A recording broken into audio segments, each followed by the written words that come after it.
घने जंगल में सुबह की हल्की धूप फैल रही थी।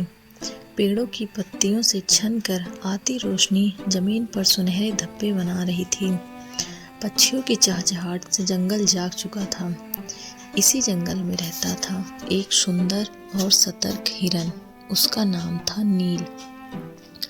नील तेज दौड़ने वाला था, लेकिन उससे भी ज़्यादा तेज उसकी समझ थी। वह जानता था कि जंगल में हर पल सावधान रहना जरूरी है, क्योंकि इसी जंगल में रहता था एक खूंखार शिकारी, तेंदुआ शेरू। शेरू जंगल का सबसे ताकतवर जानवर था। उसकी चाल में गुरूर था और आंखों में भूख।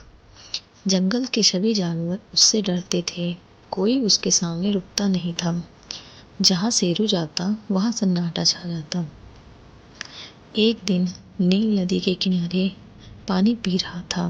पानी में उसका प्रतिबिंब हिल रहा था।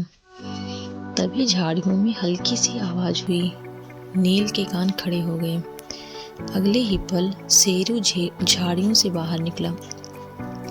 नील जान बचाने के लिए पूरी ताकत से दौड़ा। जंगल की पगडंडियों, कांटों भरी झाड़ियाँ, ऊबड़ खाबड़ रास्ते, वह सब पार करता चला गया। शेरू भी पीछे पीछे था, तेज और निडर। भागते भागते नील एक चट्टान के किनारे पहुंचा। पैर फिसला और वह नीचे गिर पड़ा। उसका पैर बुरी तरह जख्मी हो गया। दर्द से उसकी आंखें भर आई। ऊपर खड़ा शेरू बस एक छलांग दूर था। वह चाहता तो नील को मार डाल सकता था। नील कांप रहा था, लेकिन उसकी आंखों में जिंदगी की उम्मीद थी। शेरू रुक गया। पहली बार किसी शिकार को ध्यान से देखा। उसे एहसास हुआ कि सामने सिर्फ एक हिरन नहीं, बल्कि जीने की चाह रखने वाला एक प्राणी है। कुछ पल की खामोशी के बाद शेरू पीछे मुड़ा और बिना हमला किए चला गया। नील को विश्वास नहीं हुआ। वह पूरी रात वहीं पड़ा रहा।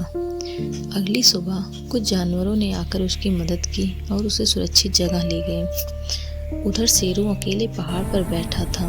उसे अपना बचपन याद आया, जब शिकारी उसकी माँ को मारकर ले गए थे। उसी दिन उसके दिल में गुस्सा भर गया था। आज पहली बार उसे लगा कि हिंसा के अलावा भी कोई रास्ता हो सकता है। दिन बीतते गए। नील धीरे धीरे ठीक होने लगा। जंगल में यह बात फैल गई कि तेंदुए ने हिरन को छोड़ दिया। कुछ समय बाद नील और शेरू का फिर आमना सामना हुआ। इस बार नील भागा नहीं। उसने सिर झुकाकर कहा, तुम चाहो तो मुझे मार सकते थे, पर तुमने दया दिखाई। शेरू ने शांत स्वर में कहा, मैं सिर्फ शिकारी नहीं हूँ, मेरे भीतर भी दर्द है। उस दिन दोनों ने एक समझ बनाई। शेरू बेवजह शिकार नहीं करेगा और नील जंगल में संतुलन बनाए रखने में मदद करेगा। एक दिन जंगल में शिकारी आ गया। नील एक जाल में फंस गया। उसकी आवाज़ सुनकर शेरू दौड़ा आया। उसने शिकारी को डराकर भगा दिया और नील की जान बच गई। सूरज ढल रहा था। नील और शेरू एक पहाड़ी पर खड़े थे। जंगल शांत था। नील ने कहा, ताकत का सबसे बड़ा रूप दया है। शेरू चुपचाप आसमान की ओर देखने लगा। और उस दिन जंगल ने सीख लिया, हिंसा से नहीं, समझ से जीवन आगे बढ़ता है।